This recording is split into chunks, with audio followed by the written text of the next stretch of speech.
메시지의 후속타로 이 살인마 문재인이가 왜 살인마냐, 노무현이를 죽이고 대한민국 국민들을 학살하려는 그런 인간이기 때문에 살인마 문재인이가 장악한 이 청와대는 도굴금 처리 주식회사다, 이렇게 전했습니다.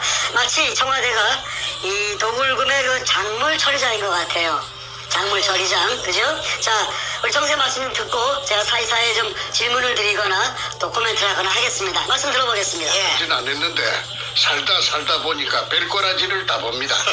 예, 참 기가 찹니다. 기가 찹니다, 진짜로. 예. 인간이 살아오는 동안에 거짓과 진실은 항상 함께 해왔습니다.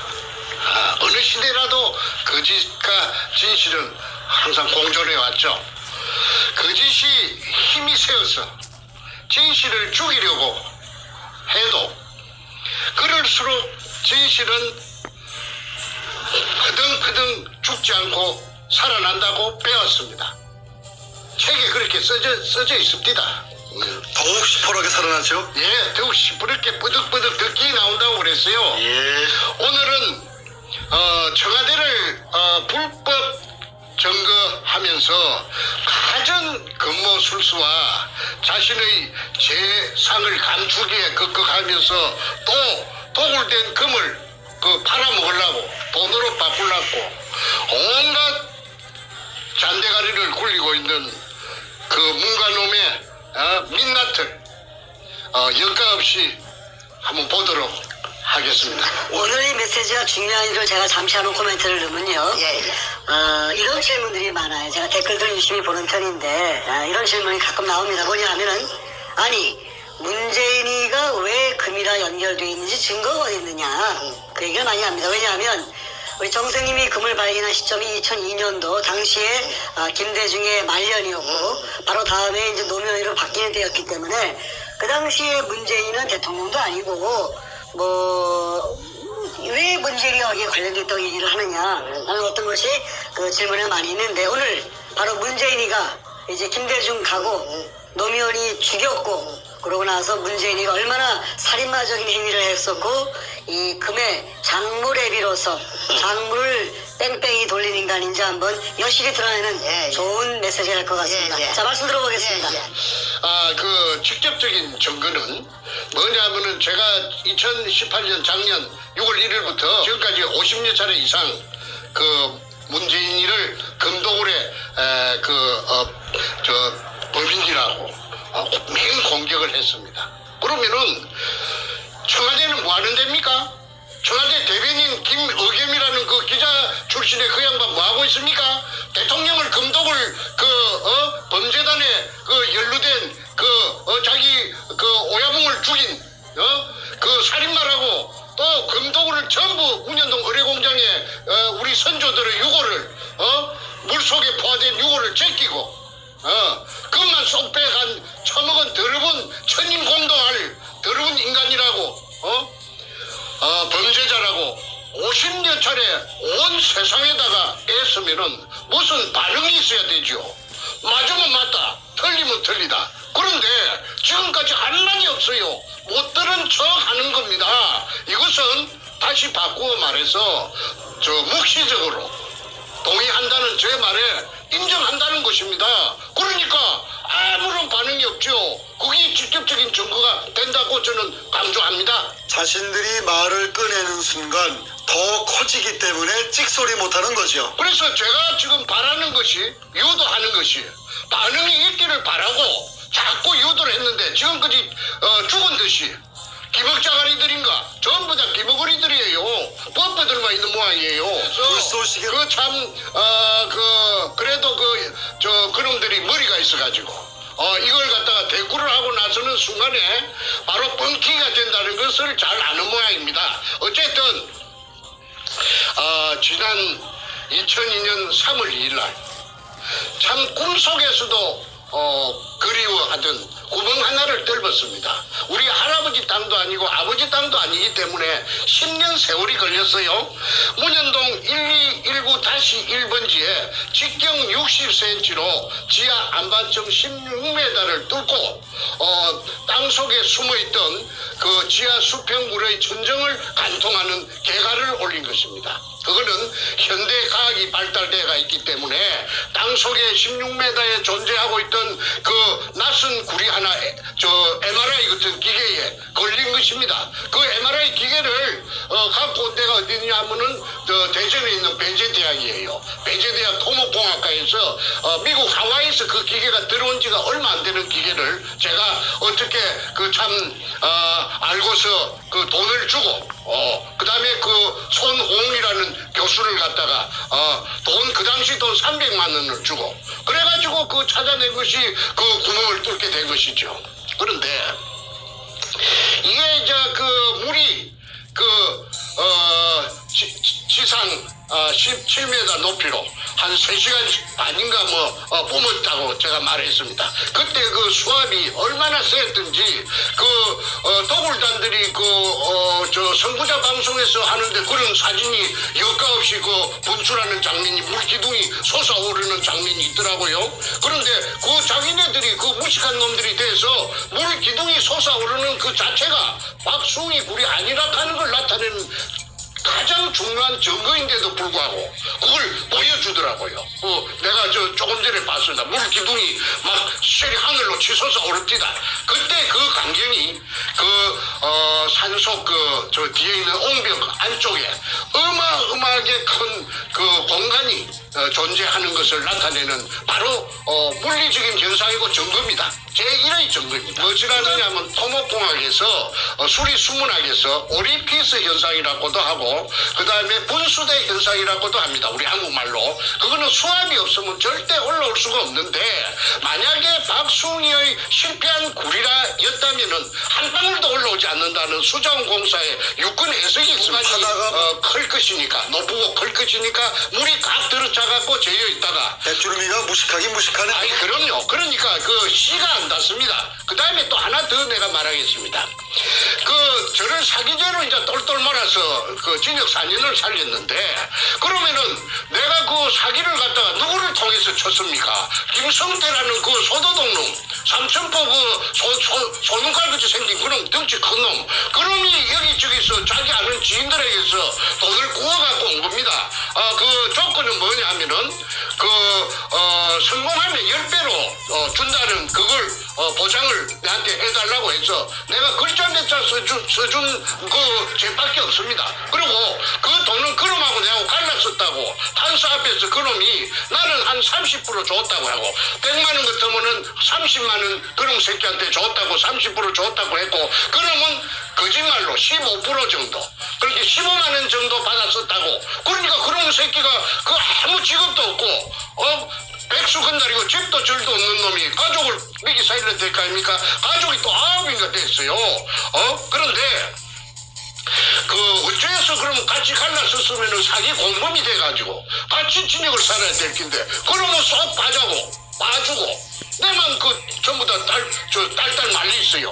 그 자체가 이 위에서 그 당시에 노무현 참여정부의 민정수석을 하던 그 문재인이라는 자가 작용을 했기 때문에 검판사들이 압력에 눌려가지고 그래가지고 이 말하자면은 이 사건의 가해자와 피해자가 뒤바뀌고 지금까지도 저놈들은 잘 먹고 잘 살고 이제 아까 1조 5천억 백주놈이 그 다음에 김성태 8,900억 그 다음에 정문교의 거창기업 6,800억 국세청에서 세무 가표가 그리 나왔지 않습니까? 그런데도 불구하고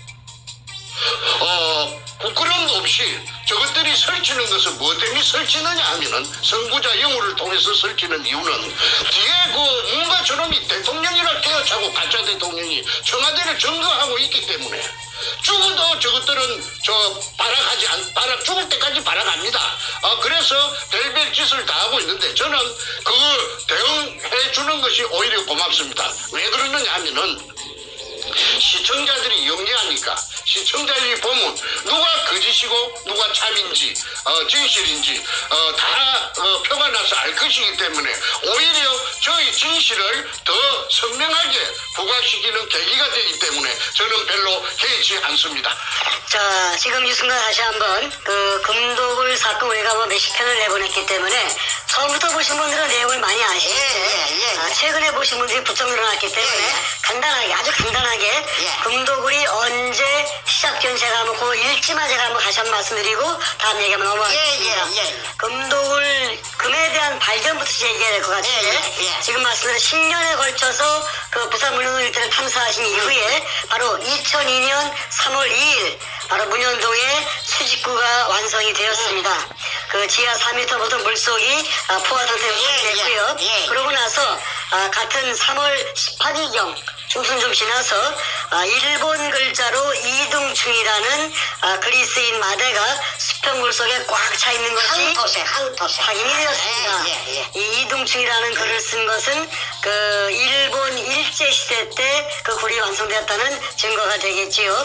그러고 나서 바로 며칠 얼마 뒤에 3월 말쯤 돼가지고 김성태 일당이 우리 정생님의 오른팔이 하는데 이 사람이 배신을 한 다음에 저한테 도구를 하자고 종용을 했죠. 그렇죠. 배신하면서 우리 도구를 하자.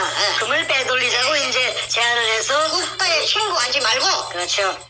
살짝 빼먹자고 했죠. 정생님은 이제 그걸 갖다가 반대했고 김성태는 도구를 하자고만 뭐 기어서 이제 배반이 일어납니다.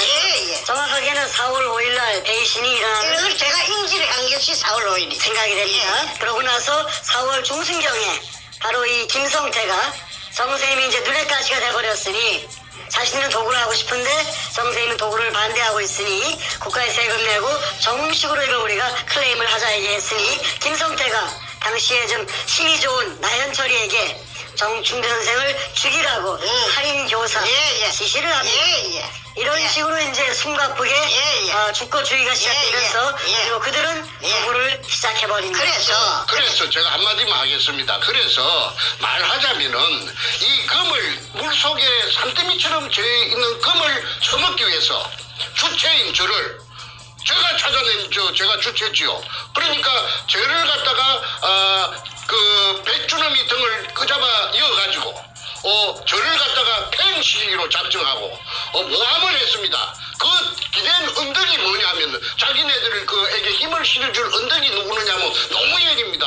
노무현이 정권하고 붙어버린 거예요. 그러면 그 뒤에 배경이 누구느냐면 그 현직 대통령이 뒤에 당선자 시절부터서 뒤에 딱 버티고 있으니까 병풍 역할을 해주니까 아니 뭐 그걸 질 게 있겠습니까? 정충전에 힘도 없고 백도 없고 다 힘이 빠져갖고 지쳐 쓰러질 지경인데 그래가지고 그때서부터 지금까지 처절하고 외로운 그 전쟁을 갖다가 저 혼자 일대 다수 수백 명인지 천 명인지 모르는 기자선 같은 놈들을 상대로 해서 외롭게 고군분투해 온 것입니다. 자, 이제 노무현 얘기로 들어가 보겠습니다. 자, 노무현이가 배경이 있다 이렇게 주장하셨는데 실제 그런지 한번 확인해 보겠습니다. 김대중에 이어서 노무현이가 청와대를 장악합니다.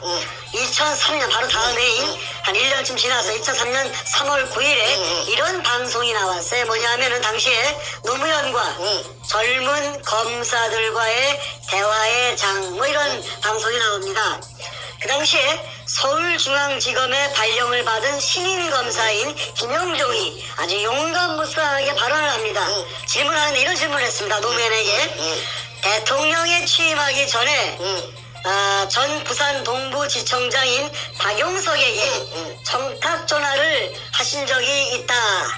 그때 왜 검찰에 전화를 했습니까? 라고 물었습니다. 그러면서 노무현한테 물었죠. 그렇죠. 그것이 바로 검찰의 정치적 중립성을 훼손하는 발언이었다고 생각하지 않습니다. 그렇게 얘기했습니다. 돌직구를 날린 겁니다. 그때 노무현이가 뭐라 그랬죠? 그 당시에? 그래서 노무현이가 그 말을 듣고 이쯤 가면은 막가자는 거지요 하고 헛웃음을 민망하니까 민망했죠. 양심이 찔리니까 확인을 시켰습니다. 그 표정까지. 예예. 그래서 헛웃음을 이쯤 되면 막가자는 거지요 하면서 헛웃음을 지으면서 당황하는 기색이 역력하게 그 화면에 그 보면은 나타납니다. 그래서 노무현이 우물쭈물 하면서 변명하기를 청탁 전화가 아니었다. 청탁 전화가 아니었다. 해운대 지구당에 당원이 사건이 계류돼 있는 모양인데 자기 당원이 해운대 지구당에 자기 당원이 사건에 계류돼 있는 모양인데 위원장인 나에게 노무현에게 억울하다고 자꾸 호소하니 혹시 그 지청에서 검사들이 못 다들은 얘기가 있는 것 같으니까 한번 들어주십시오 하는 취지로서 더듬 우물쭈물하면서 들어주십시오 그뿐이다. 이 이야기가 전부다 하면서 해명을 했습니다.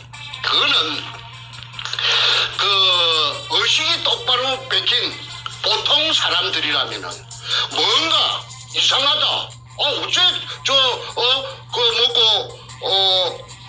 대통령 그 당시에 그 취임하기 전이니까 당선자 신분으로서 시청장한테 직접 전화를 걸어가지고 자기 당원이 억울한 것이 다 못 다들은 것이 이렇게 한번 더 들어봐 주시오 하는데 그 말하는 것이 우물쭈물하니까 뭔가를 숨긴 듯한 그런 걸 눈치챌 수가 있지요. 근데 그 화면을 갖다가 재생해서 보시면은 제 말을 갖다가 인정하실 것입니다. 그런데 저도 그 장면을 보고 저거 좀 이상한데 내가 노무현을 알기 때문에 내가 노무현을 3번 만나가지고 금도굴에 대해서 문현동에 대해서 아니 금도굴이 아니고 문현동 보물건에 대해서 서로가 그 얘기를 했던 그런 상황이 앞전에 다 그 얘기를 장황하게 했기 때문에 오늘은 그 생략합니다. 좀 이상한데 그런데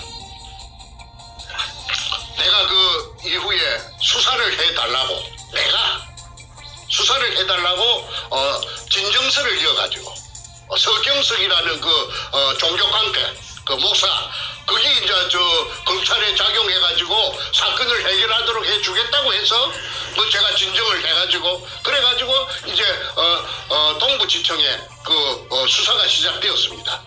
그 오청 특수부에서 서범중이라는 애송이 그 당시에 고대 법대 나오고 대구 놈이 있는데 뚱보가 있었어요. 그게 이제 수사를 하는데 이런 개판으로 하는 거예요. 이거 내 말은 인정하지 않고 자꾸 말이지 도굴단을 비호하고 말이지 사건을 비비 꼬기 시작하더라고. 6달 동안. 그런데 한 번은 수사를 받다가 화장실에 갔습니다.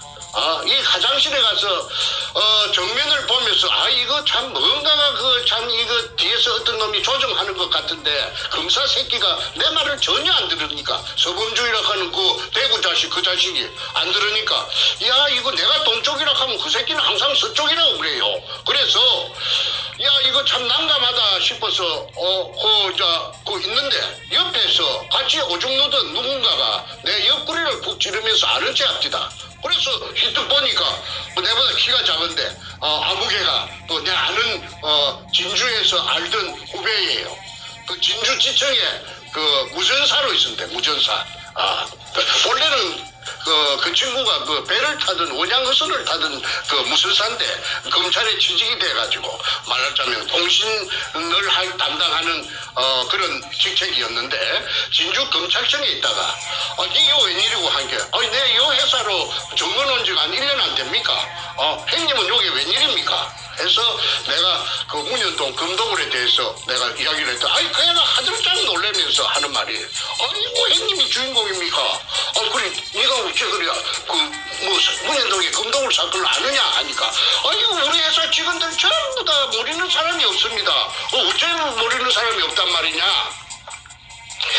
노무현이가 우리 회사 회사 그 사장한테, 지청장한테, 박용석이한테 전화를 걸어가지고. 그러니까 이 회사는 거죠. 예. 자기네 지청을 일컬어서 회사라 하더라고. 그러면서 우리 회사 사장한테다가 그 전화를 한 게 너무 예의 아닙니까? 내가 이제 그런 걸 모르는 줄 알고. 그래 무엇을 부탁하려고 전화를 했다 하대 할게. 아이고 문현동에 그 금도굴 그 형님이 주인공인 줄 나는 몰랐는데 그 금도굴에 타치하지 말라고 전화를 갖다가 한 걸 갖다가 우리 회사 직원 여자 직원 타이피스트까지 전부 다 전화 교환한 거지 다 압니다. 본부지청에 직원들 다 안다고 그러대. 그래서 내가 꿈을 깼습니다. 노무현이가 가담이 되었구나. 노무현이라 하는 이 더러운 도둑놈이. 그럼이 그 앞전에 내가 도둑놈이라고 했어요. 그 김해 임업시험장에 저거 형 노금평이하고 같이 그 철조망을 절단하고 들어가서 그 단감나무 묘목을 뭐 100개 지만으로 100개 뭐 200개 훔쳤는지 300개 훔쳤는지 모르죠. 그래갖고 저거 집 뒤에 봉아리 뒤에 산에 저거 산에 조그마한 산이 있는데 거기에다가 그 단감나무 과수원을 조성했다고 그 새끼가 그 온 사방에 무슨 훈장 받을 자랑인 것처럼 떠들기 때문에 세상에 알려졌지요. 제가 지어낸 말이 아니고 원래부터 도벽이 있는 사람이 그렇죠. 그런 게 이제 머리가 좋아가지고 죽으라고 좋아갖고 10년 동안 그래갖고 저 사법시험에 파스해갖고 1년 반 정도 그 대전지법에서 그 판사 생활을 했는데 월급이 작아갖고 사표 놓고 부산에 내려와갖고 그 도청 앞에서 부영동 도청 앞에서 변호사 하면서 그 문과 적을 만난 겁니다. 그래가지고 하여튼 도둑놈끼리 만난 거예요.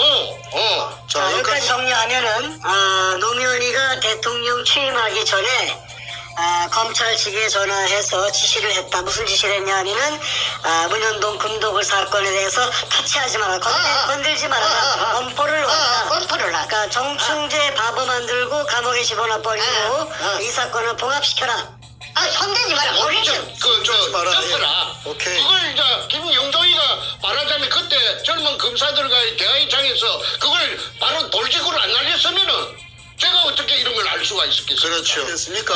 그분은 저 안양지청장을 끝으로 해가지고 검사장 승진이 안 되니까 옷을 벗고 제 알기로 한 3년 정도 전에 저 서초동 앞에 그 송결이라고 송결자는 한문으로 결백하다 할 때 깨끗하다 아마 결자 모양인데 소나무 송자 그러니까 늘 푸른 소나무니까 소나무처럼 늘 푸르게 깨끗하다 오염되지 않겠다. 아마 그런 그 사람은 신조마인데 간판을 그걸 걸고 변호사를 개업하고 있다가 얼마 전에 자유한국당에 중앙윤리위원장으로 영입된 걸로 제가 알고 있습니다.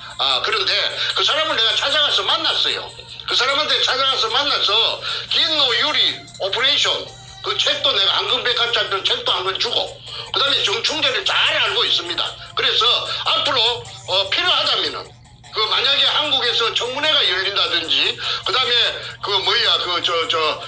국정조사가 열린다든지 해서 수사가 본격적으로 시작되면은 그분에게 내가 도움을 요청할 계획입니다. 뭐 더 이상 그분이 한테 입장이 난처할까 싶어서 그분에 대한 언급은 생략하도록 하겠습니다. 네, 알겠습니다. 하여튼 김영종 당시 검사가 아주 올곧게 노무현한테 돌직을 날렸고 김영종 남원들하고 이제 그 밑보였는지 하여튼 크게 성장하지 못하고 이제 변호사 기업으로 가고 있는데 잘리죠. 검사장 승진이 안 되면 잘리니까. 자, 하여튼 그 모든 정황을 정리했을 때 노무현이가 대통령 당선이 되면서 취임하기도 전부터 검찰에 압력을 넣어서 이 사건을 건들지 못하게끔 압력했다는 것이 이제 다 파악이 됐습니다. 다음 얘기 넘어가 보죠. 그 다음에 이제 그 노무현이가 관련되었다는 거는 그거 하나를 이야기했는데 또 하나만 더 이야기합시다. 그러시죠. 여러 개 있지만은 시간 관계상. 그러시죠.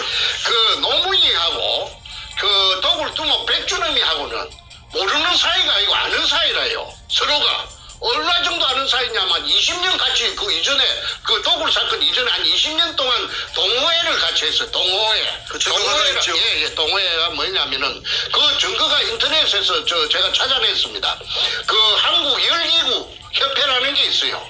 그 풍선에다가 속구리를 달고 불을 높여갖고 날아가는 게 있는데 열기구 협회라는데 그게 노무현이가 25년인가 20년 되고 그다음에 회장이 누구느냐면 그 백준음이가 회장이에요. 그래서 저 태평양을 건너가는 그 이벤트를 2001년도에 할 적에 저 백준음이가 총괄본부장이고 그 노무현이가 추진본부장입니다. 국회의원, 종로 국회의원으로서. 그래서, 그 두 놈이 그 묘하게 내가 연결고리를 찾으려고 내가 참말로 고생을 많이 하다가 내가 찾아낸 것이 열기구협회 회원이었다. 그리고, 문현동의 금도굴에 열기구협회의 그 간부들이 많이 동원되는 것이 김성태가 쓴 그 제주도 탐사 일기 A4 용지 404쪽짜리에 그게 은종진이라든지 그 영감이 아마 나이가 많아서 죽었을 건데 그런 사람들이 많이 나타납니다. 그래서 이거는 한국 땅덩어리 생기고 유사일에 처음 있는 일이라 금이 산더미같이 도심의 그 한복판에서 땅 밑에서 나타났다고 하니까 누가 믿을 사람이 있겠습니까? 그러니까 사람들이 믿지 않는 그걸 금이 나왔다는 걸 안 믿는 그것이 오늘날 저를 17년 동안 죽도록 고생시킨 그 원인입니다. 예, 그래서 앞전에 한 번이라도 이와 유사한 사건이 있었다면은 제가 그렇게 고생 안 했죠.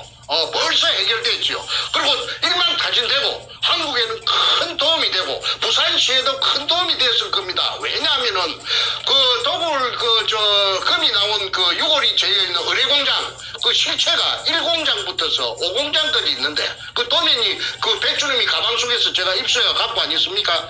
그게 범내에 보면은 한 부분이 끝에서 끝까지 4km입니다. 그러면은 그 도면 그 자체를 전부 다 그 4km라 하는 걸 대입을 하면은 한 15km, 20km가 동서남북으로 된다는 결론입니다. 그러면은 부산시 남구 지하에는 그 용호동까지 수산대학 용호동 용당 캠퍼스 있는 그런 쪽까지 저 UMO지 근처하고 그지 지하 왕국이 존재한다는 겁니다.